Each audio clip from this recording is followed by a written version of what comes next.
I made an animated sprite for the newly revealed Pokemon Poltchageist. But how does it look and how did I make it? Well, watch until the end to find out.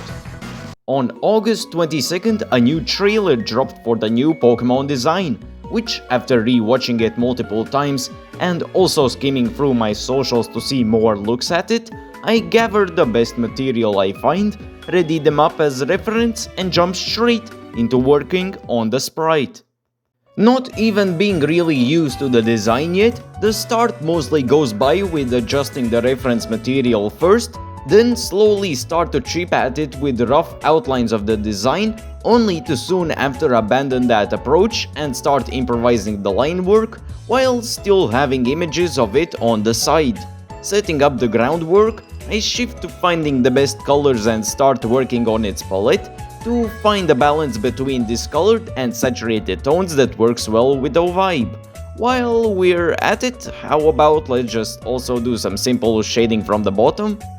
Adding the last touches to the colors, shadows, and applying minimalistic touches to things like the green substance that gives a nice illusion of shadows by adding darker green pixels at bending points, I start to prepare for the big hassle, which is creating the animation by breaking down the newly made static sprite into multiple layers, so that when moving on to the next frame of animation, I don't have to make adjustments when parts like its hand or stick get overlaid and need to be redrawn later. With the prep work done, time to get into the nitty-gritty.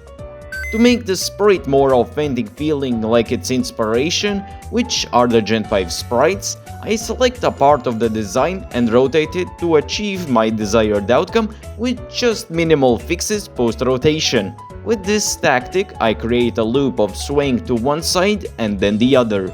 But to make this be truly like a Pokemon Black and White sprite, we also need to create a loop breaker, a segment in the animation where the action differs from the basic movement. Like for example, Meowth jumping after clawing at the screen for a few seconds. As for Poltchageist's loop break, I decide to go with a swirly spot that pops out of the top, which gives it more life and references its Galarian cousins, Sinistea and Poltchageist pretty nicely, with a bit more of work at the end to make the loop repeat less visible, and finishing it with a final time of 3 hours and 29 minutes. How about we see Poltchageist sprite in action? Well, time to see my remake in combat.